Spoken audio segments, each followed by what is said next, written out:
Good morning. Thank you for joining us. We're just going to give it a moment here before we begin to let the rest of the participants get logged on.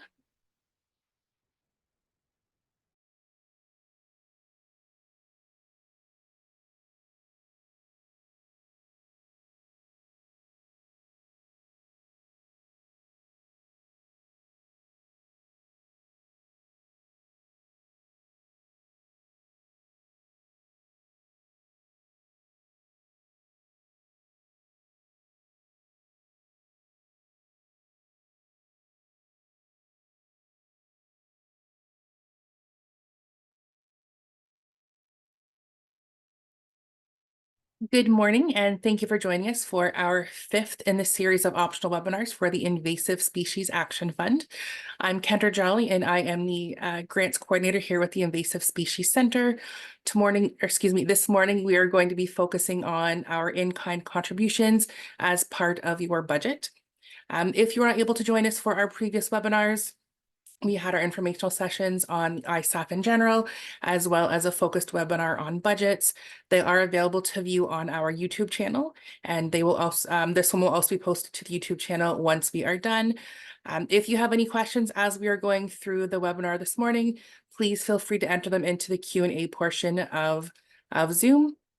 I will answer as many questions as I can as we're going through the webinar itself, and any questions that we have at the end, we will absolutely answer them given the time that we have left. So I'm going to hand it over to Colin Casson, our policy manager at the ISC, who's going to take us through the in-kind contributions this morning. Thanks, Colin. All right, thank you, Kendra. Good morning, everybody. Welcome to our third of three sessions. If you, as Kendra noted they're up on our YouTube channel, the first two. So our first 30-minute session recording that's on ISC's YouTube channel just covers intro to ISAF, the Invasive Species Action Fund. Gives you a quick kind of 30,000-foot view of the fund, where the fund's trying to go, how to consider presenting your projects in the most favorable light per the requirements and kind of strategic direction of the fund. The second webinar, as Kendra mentioned there, was really delivered on the 20th of March. That was really about how to build a budget if grant applications were kind of newer to you. One of the pieces of feedback we took last year was just a little bit more detail, both in the application guide, but also kind of supporting directly with budget development. So we interpreted that as an opportunity to craft a quick and concise webinar on that topic. And the other kind of major question area that we got last year in particular for our Invasive Species Action Fund cycle was, how do we assess in kind? How do we best, reflect what our contributions are to the project outside of what the cash request from the Invasive Species Action Fund was? So we built up that section of the guidebook this year, so you'll see the applicant guidelines have a little bit more info on that. We also wanted to put that together with a quick and dirty webinar here covering what are in-kind contributions, if that's new to you. So respecting the fact that there's people who this might be their first grant being submitted, and also people who do it quite frequently, just wanted to level set and give everybody his level of a playing field as they propose their projects and turn their ideas and opportunities into submissions as we possibly could. So always have to revisit it. Just as a reminder, the deadline for the Invasive Species Action Fund is April 11th. So you've got about 2 weeks or so to craft your projects, 2 weeks less a day, I suppose, as of today. So so I would encourage you to keep going down your path. And as noted last time, Good Grants is a new platform. It's an online platform. And we saw a big spike after our last webinar and number of projects started. So would encourage you to sign up and register for a Good Grants account, and that's where you can download the applicant guidelines, and that's where you can also create a budget table and make sure that your in-kind contributions are reflected in that. So would encourage you to go to our website and click on the Good Grants link there, and you'll create a new application. So a little bit of background on the Invasive Species Action Fund is noted in our past two webinars, so just a refresher for many people, hopefully.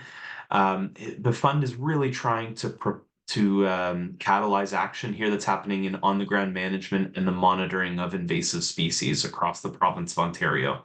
The fund is very gratefully supported by the Ontario Ministry of Natural Resources and Forestry. So in our first, as we said before, we've had a couple webinars that have gone through at this point. This would be the third type of webinar content being presented. And you can check out those webinar recordings on our YouTube page. And really, as we've mentioned the last couple times, what we're trying to do here is improve this. It's an iterative process, improve the fund and improve the program of a granting program every time we go through it. So if there's anything that jumps out to you, would love it if you could provide that feedback. There's some things we're able to change, there's some things we're not able to change, but if it's within our power to make this a better process, a quicker, more efficient process, we'd love to do that. Ultimately, we're just trying to buy the best outcomes we can on the landscape and support the work that you and your organization and your partners are doing. So any opportunity you see for us to be better and deliver a better program for the user experience, we'd really like to do that. So I'd ask you to reach out to Kendra with that kind of feedback, and her email's posted at the end of this deck. And so, really today's point here is to talk about the in-kind contributions piece again, because it's part of building a good budget, and it's just an important thing to reflect the value add that proponents are putting into this project. So that's the intent of today. And as I said last time on our budget session, really the point of the budget here is to explain what is the project. And some reviewers, as I mentioned last time, go straight to the budget, and that's how they understand what your project is. And then they will consider flipping over in the review process to, sorry, not consider, they will then flip over to your description of the project. So it would encourage you to really put time and effort into building out the budget and helping it tell the story of your project. And the in-kind contributions as part of your budget development are really, really important, because they help us understand and our reviewers understand what are you bringing to the table, and making sure that we're demonstrating the leverage of the many contributions, be it volunteer time, be it staff coordination time, be it some administrative support, and maybe it's existing equipment. All those kinds of things we just find are really important to assess and make sure that they're well documented as you complete your process of filling out your application. So the in-kind contributions. So there's a new piece. Last year we did, it was a very quick launch, thanks to the investment coming through last year in the program. We wanted to make as much flexibility, frankly, as possible for the proponents. And so we had a suggested contribution match of 1-to-1. And this year it's now a requirement. So with a little bit more notification time, a little bit more time to develop those partnerships, we thought it was a reasonable ask to make. And the vast majority of project proposals that came in last year exceeded 1-to-1 match. Some of them actually had a number of times over, in terms of the volunteer leverage or the in-kind contribution or funds from or other resources from another funder coming when they were stacked against what they were requesting from ISAP. So we hope it's not too onerous of requirement, but it is a firm requirement this year that the contributions that applicants are making exceed the value or match or exceed the value of what you're asking for in cash from the fund. And we also want to, do a good job as best we possibly can here at defining and helping people understand what can I qualify as an in-kind contribution. That's really the point of this session today. And the main point here being is that eligible in-kind contributions, things that you're stacking against what your request from ISAF is, they can include cash contributions, but they most importantly can also include non-monetary resources. And so that might be you quantifying your volunteer time, or volunteer time of your partners or existing other partners that aren't receiving funding through the fund, but they're contributing in kind. Maybe it's equipment, maybe it's, it's a wide range of other things. Maybe it's disposal fees that are being waived at the dump, mileage or vehicle usage, things like that. So little things that I think we all know make projects happen. The point of this webinar is really to make sure that we're accurately reflecting those and making sure we're understanding the whole suite of things that proponents are bringing to the table as they build out and define what their projects are. And so we ask you to clarify the difference. If you've used the budget table so far, you'll notice that there's a cash and an in-kind contribution. I just want to make the point that we weight them equally. There is no multiplier effect on, well, cash contributions are stronger or anything like that. We treat in-kind or market rate in-kind contributions just the same as in-kind cash that you're bringing from another funder or from another source. So we do ask for you if your contribution, your in-kind contribution, anything that you're bringing to the table has yet to be, you know, in a firm way secured. So if you, for instance, have a grant application outstanding, we ask you to include that in terms of that contribution, but please do note that it's not, it has yet to be firmly secured within the budget table. So we're happy for you to include it. That's not a concern at all. But again, just please do make note of the fact that if there's any lack of security, I guess, please just indicate that in the budget table to help our reviewers understand that. It's not a you know, there's no penalty for not having that firm in hand. I know sometimes agreements take a while to develop with other funders for sure. So, you know, please just indicate that as best you're able to and be as transparent as you're able to. So the types of in-kind contributions, there's a wide range of things that are important to make sure that you're quantifying. And here are just a few examples. So we have the jobs category. And so that might be some examples, might be managers, people that might not find themselves in the budget. But maybe, you know, they're important for the project to happen and they are, you know, overseeing the project in a sense, providing that supervisory function in a sense, and have an important role and the project requires them to proceed and succeed. Making sure that they're quantified. Sometimes there's also coordinators, technicians, administration, so like administrators as well. We just want to make sure that those are also, I mean, first to make the point they are eligible, and second to make the point that it's important that they're included. Contractors are also very much eligible if ISAF funding is not going directly to them. Of course, making sure that their contributions to the project are respected and included. Volunteer hours, it's not just the volunteer hours themselves, but also trying to take that projection of how much volunteer time would be required to do the job and making sure that we're quantifying that at a market rate because those contributions aren't free. And so, you know, we want to make sure that those are A, eligible and B, included within the table. Equipment that can be a little bit difficult to figure out if you have existing shovels from the last project and they're going to be required to make this project happen. You know, just making sure that they're quantified. There's different reasonable ways that I think you can see that happen. Some groups would just take like a bit of a discount factor, so they would take the like new condition value and then just provide some wear and tear dollars and cents on that equipment, or maybe they would consider it in kind because they've taken a reasonable approximate of a rental fee for something, maybe like a wood chipper, which we talked about last time. And if that's an owned equipment, no problem in including that as a line item here, even if you're not going out of pocket to rent that chipper because you own it already. If there's depreciation on it, or you know, what is the market rate for you to have obtained that equipment? All reasonable ways. Just would encourage people to document how they come to that logic within their application. Other professional services we find sometimes are maybe not thought of to be included, but they're important because they're required to make the project happen. So things like if you have a communications group that's or person that's doing communications or social media promotion, you know, that's important and that should be reflected in the project as well.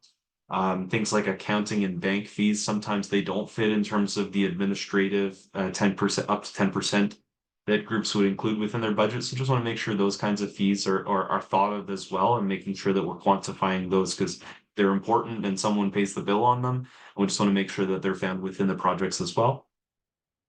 And then those miscellaneous kind of other costs. So things like permits, postage, disposal fees being waived at the dump, like I suggested before, all kind of frequently forgotten about bits and pieces that are ultimately required for the project to happen.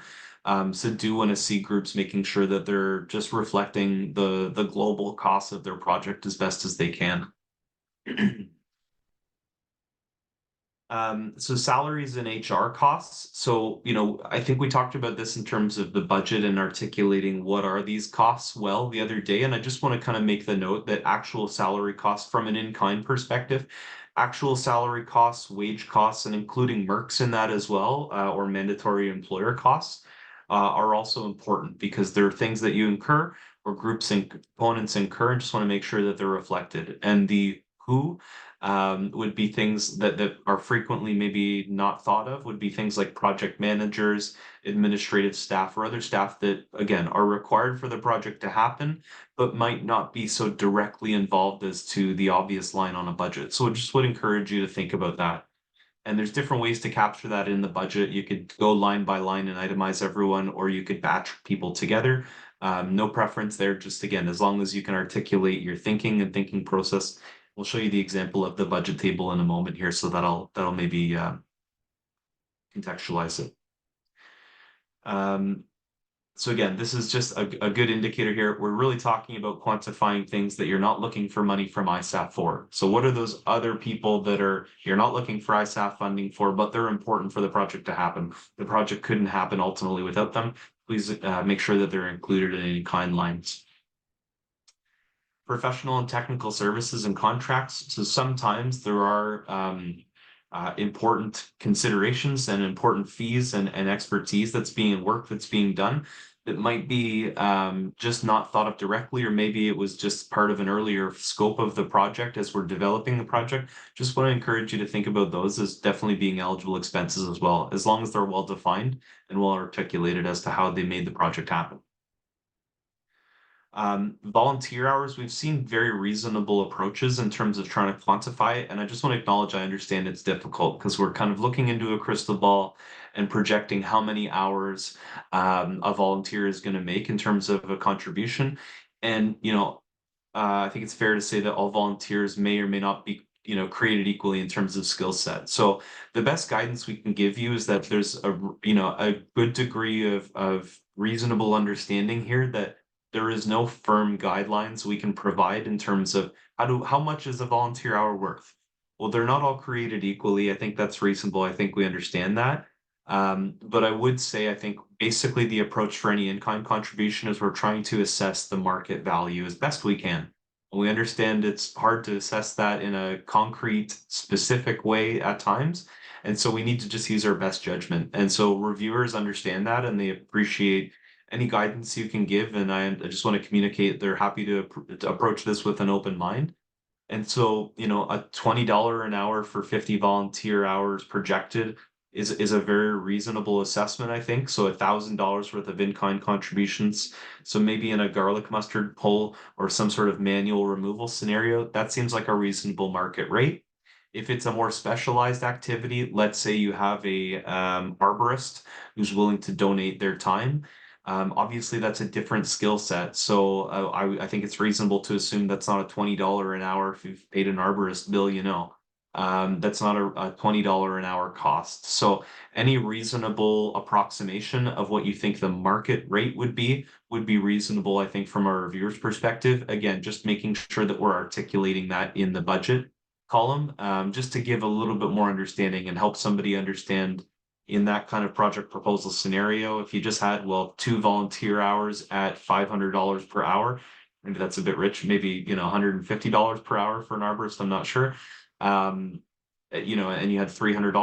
Well, I'd want to make sure that that's just explained within the comment section of the budget, just so that our reviewers rather would understand how you get there. But if there's 2 hours of volunteer time for a garlic mustard pull, of course, I think the hourly wage rate would have to reflect that as well. Travel costs too, just want to respect the fact that there's usually travel costs incurred with a lot of projects. So just want to make sure that those are articulated and thought of. Sometimes those happen off of the side of the desk, or sometimes volunteers might even bring their own and kind of contribute in other ways like that. So just want to note that those would be eligible costs as well. So again, if it's required for the project and if it's well justified, those are reasonable things to include if it's a market rate.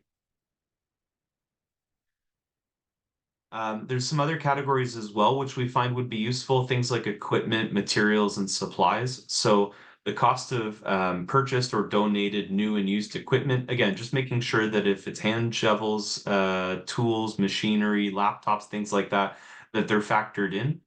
Just depends on the scope of the project, of course. I guess the laptop required to write the application, if it was truly just a field-based activity, might not be past the red face test. But if there's an important GIS component, if this is a mapping project and there's a legitimate technical requirement for that kind of equipment, it seems more reasonable. And so just making sure that all tools and all equipment and materials and supplies are reflected in that budget development as well. Things like software as well, again, with that GIS line of thinking, if there is a subscription fee required and, that it's in a meaningful way, a critically important way contributing to the project's implementation, that seems like a reasonable eligible expense. If you want to put a discount factor on it, well, the project's only happening for 4 months. So instead of the full year's worth of subscription fee, we're only putting let's say 30% of the cost on it. That would be a very reasonable way of approaching it. But just want to make sure that all those kind of considerations are being applied in terms of those really critically important pieces of software and things like that. Dissemination of results too. Again, sometimes with that communication line of thinking, we just see groups maybe not thinking about how their important work there and communicating those results factors in. So just want to make sure that anything like that would be considered as well, because those are important contributions that make the projects viable. Use of facilities, sometimes we'll see a donated meeting room if there's kind of let's say like a working group element of a project where we're going to do some outcomes on the landscape, but to do that we need to have our kickoff meeting at a public space, and maybe a conservation authority donates the space for that meeting. It's still it's still a reasonable in-kind contribution to quantify at a market rate. If it's required for the project to happen, would encourage you to make sure that it finds its way into your budget as an in-kind contribution. Again, because they're important contributions and the projects wouldn't happen without. So in the application guidebook, this is the table that you'll see. You're familiar with it. This looks very much like what we had from last year. And so just want to note kind of what we're looking for here. So this is, again, slightly old format, but you'll see a line here for ISAF request.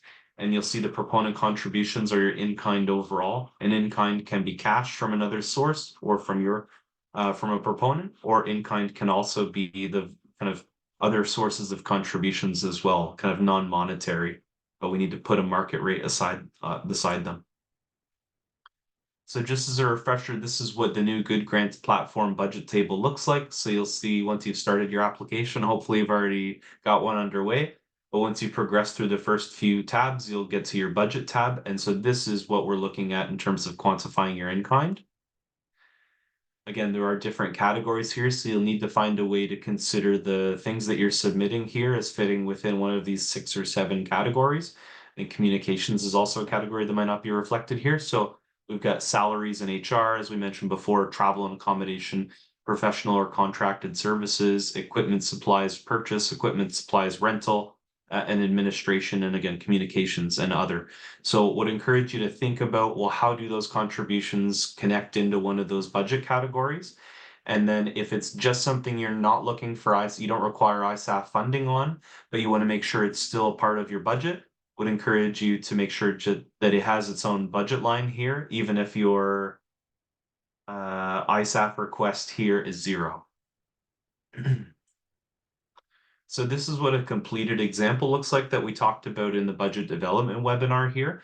So just wanted to kind of help walk through this as an example a little bit more. So now that we talked about some of the parameters, just want to kind of talk about implementation. So salaries and HR is aligned here. We've got the project coordinator. From ISAF, they're looking for 20 hours at $25 an hour. So that's how they get to $500. So they're looking for $500 from ISAF here, hence that is completed there. We've got from the proponent themselves, if you remember, I think this example is they're a municipality doing some giant hogweed removal. So they've got, let's say, part of their municipal budget, they're assessing part of their work plan gives them, let's see here, about 20 hours of time. So about 20 hours of time. So their in-kind contribution would be about 1,250 in this in-kind example. So this would be coming from, in this example, from their municipal budget, part of their work plan. And then they also had some money the municipality did from an external funding source, another funding source, not ISAF. And if they could, so that came from the Parks and Community Fund, let's say an external funding source they applied to, and they've received about $700. So if they were, if I was doing a good job, I would have put, how did we get to $700? I'm not good at math. Is that 25 hours, something like that, times $25 an hour? So if they had have articulated that below here, they would have got full remarks from this reviewer. But just wanted to make the point here that they're looking for some money from ISAF to cover this budget line. And then they're also bringing some cash from another source or themselves. And they've also put some in-kind contribution from their municipal budget as well. And again, I don't think we'd like to split too much difference here in terms of there's money coming from another source. And well, this money's coming from a source, it's the internal budget. Is that a cash contribution or an in-kind proponent contribution? We've seen great examples of it either way. It sounds like it's basically pick your preference. So please go ahead and call that an in-kind contribution from a proponent contribution, or call that a proponent contribution from cash. In this scenario, it's basically the same thing to me. And again, there's no difference from a reviewer perspective in terms of cash contributions here or in-kind contributions. They're both market value and they're both what you're bringing to the table. So they're weighted equally. Ultimately, it's just kind of a key performance indicator from a program level. That's why we ask you to break them out. So that's just one example on salaries and HR. So that's kind of a more complex one where it's one line here that's ultimately drawing on three distinct sources of revenue to make that happen. Let's look at maybe a cleaner one here in terms of in-kind contributions. If we were looking here at equipment and supplies rental, so they've got a trailer rental for plant material disposal, and they're not looking for any money from ISAF because they've got another funder, or maybe it was in kind picking up the bill on that. So from, again, that Parks and Community Fund, they found about $80 to rent a trailer for a day so that they could load it up with their giant hawk, or well, that's probably a bad example, maybe buckthorn.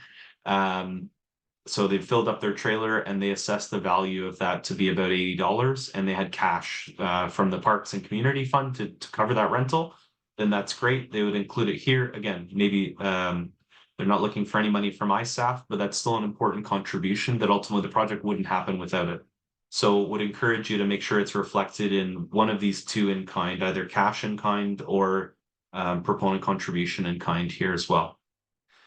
And then, yeah, just kind of two examples. One that's a little more complex at the top with 3 lines, and then number 5, equipment supplies rental, just where they're just looking for one single charger or source to charge to there.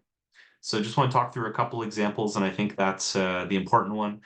And yeah, I think that's kind of the basics there today. So Kendra, I'm not sure if there's a few questions that have popped in through the chat or through the Q&A function there, but happy to address any that are still outstanding. Yep, so we've answered some live as we've been going through, but we did have a couple of good questions come in. First one from Dan, which I think would be great for everyone to hear. Suppose a hardware store or other store offers to sell you equipment at cost. Can the savings between cost and markup be included as an in-kind contribution? Oh, that's a good one. Absolutely. I think that sounds reasonable to me, Dan. I think so. I would consider framing that as that difference between the market rate and the discount that the hardware store, effectively, that's an in-kind contribution from their end, from my perspective here. So again, maybe as long as that's well documented and kind of articulated within, I'd consider it a different scenario if you just found a deal or like a sale price on an Extractigator or something like that. I think that's a little bit of a different scenario, but I think the scenario you're describing is like a very legitimate, well-defined contribution that hardware store owner is making as a contribution to your project that's outside of the market, that is like truly defined by the market rate difference. So yeah, I think that sounds reasonable. Again, as long as you articulate it and communicate it well, it sounds reasonable to me. Excellent. Thanks, Colin. Last question that I see we have at the moment is, where would we like to see the volunteer hours entered on the budget sheet? I think a good example here would be, so if I was doing this, I would do add a row at the bottom here. So it would pop up as row 8 down below. And I would do one that I think you need to fit it into a category. So I'd probably call it salaries and human resources, just because that's probably the best, although imperfect fit. And then I would write budget item would be volunteer plant removers. And then I would just articulate that like estimated 10 volunteers times 2 hours each times $20 per hour. And I was told there'd be no math, so I don't know what that adds to, but that's what I would then put in. And then I would put that as a proponent contribution in kind. So sorry, I'm using a bad example here. Maybe we should have said it's comms, but anyways, this cell in this column would have been where you'd park that value. And then the description would happen in here. So source of in-kind contributions. Maybe this is actually a more clean space of articulating how did you get that number. So 10 people, I think we said, times 2 hours each times $20 per hour. This is kind of your justification space that relates to this cell where your value would be. And I think this is a great example of some feedback we can implement for next year, and having a volunteer category might make it simpler for all involved. So thank you for that, Anna. But from what I see here, that wraps up all of the questions that we have in our Q&A session. So thank you very much, Colin, for answering these questions for us. And yeah, that was great. Okay, sounds great. April 11th, everybody. Best of luck. You've got 2 weeks less a day. So thank you very much for your contributions. And again, Kendra's email is posted up at the end here. If you have any kind of one-on-one questions, or you're looking for a bit more specificity on your particular project, always welcome the folks to reach out. So thanks very much, Kendra. Thanks, Colin. Everybody enjoy your upcoming weekend.